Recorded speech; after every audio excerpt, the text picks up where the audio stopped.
Hello, Serge here from the Backyard Driving Range. Have a lesson from Paul from Chicago, who sent it into customer service, and Paul says, "Hello, Serge. A few times a week I like to view the YouTube video of you hitting every club in the bag. Just watching this video, especially before a round of golf or practice session, really helps with my swing.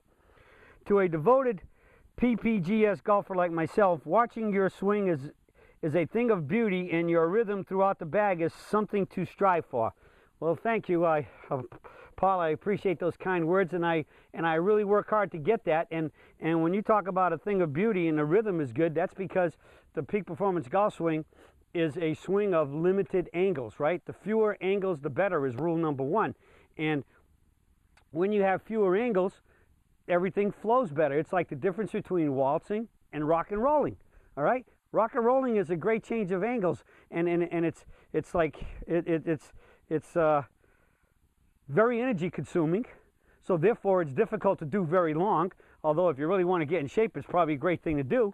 But the point is, if you want to hit a golf ball, it's not, because it's erratic, radical, and very fast and furious changing of angles, and that is totally not what you need for a golf swing. Golf swing needs to be smooth, rhythmic, and accelerating when it needs to, and then decelerating at the end of your finish so that you can maintain, get to the tee finish and get a controlled balance. So that's why I like the word you said, where it has beauty and your rhythm throughout the bag, meaning from my wedges through my driver, remain the same, because as the clubs get longer, I work extra diligently at making sure that I have the fewest angles possible in the swing.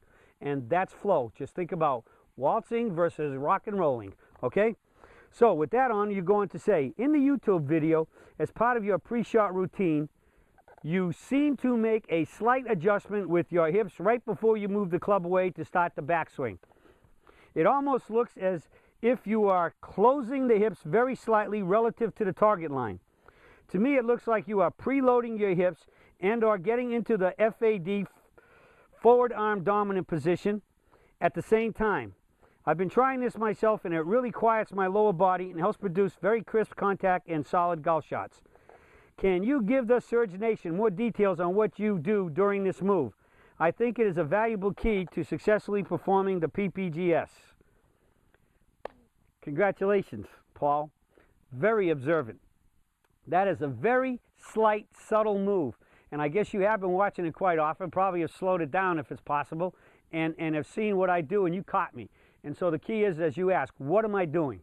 Well, what I'm doing is, it's the final touch of my pre-swing routine to, and part of what gets me going in firing the start of the swing, and it does a number of things.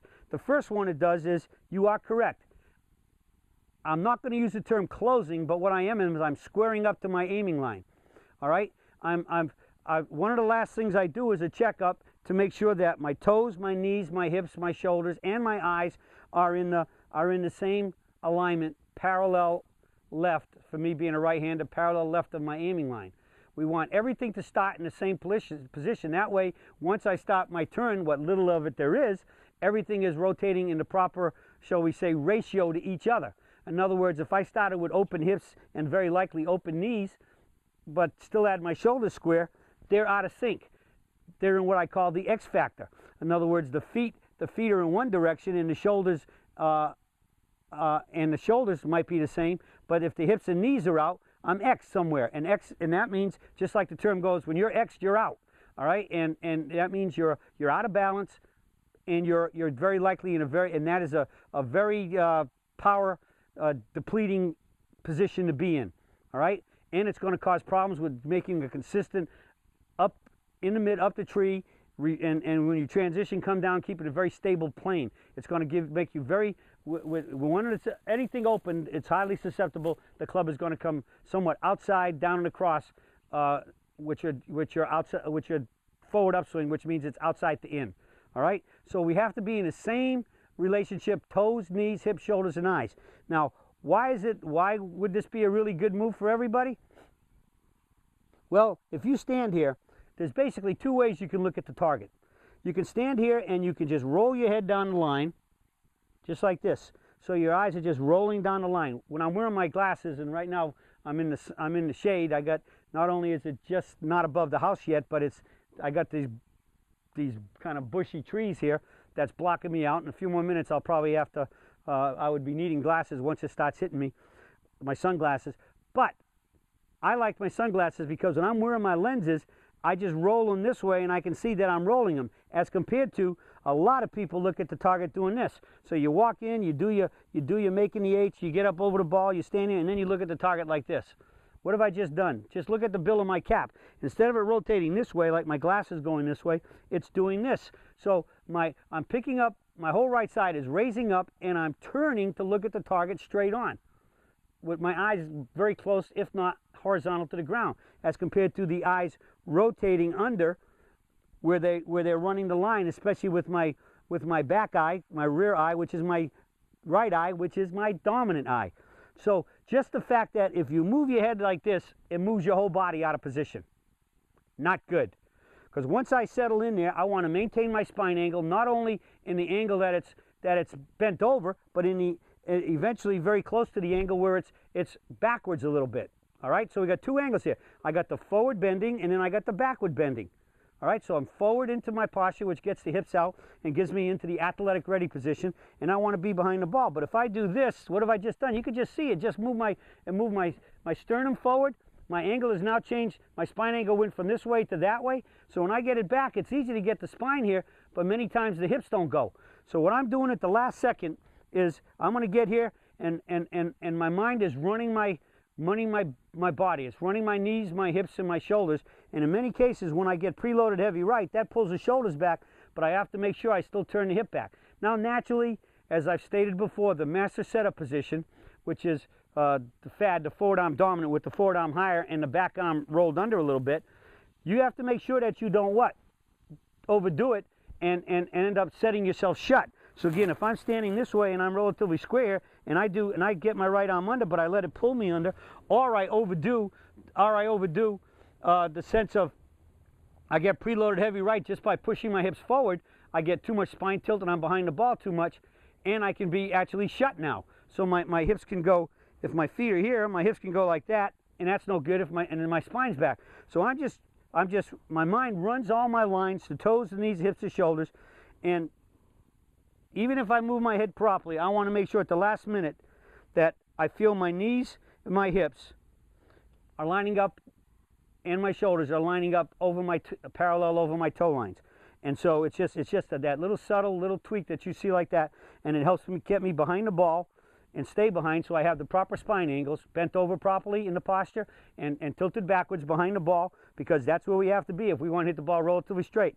So normally, just as a double check to make sure that it doesn't tweak this way, because remember, your attention is that way, and anytime and the more you tend to, if somebody tends to look at it, it doesn't take much of the head moving this way. Remember, everything's connected. Every muscle from your whole body, from the top of your head to your toes, are all connected. And the center point here is that the center of gravity is your hips. And so it's very easy if you stop moving one at the extremes, that it can give a slight little, as all the muscles stretch out, can pull one of them out of line. So I'm just getting it back in line. So I get in here, I do my soft little waggle, I get to the ground, the club goes down. What I normally do is the club goes down, my knees widen a little bit, and I set the outward pressure, and that is part of what I do when I turn my hips, that causes the hips to turn.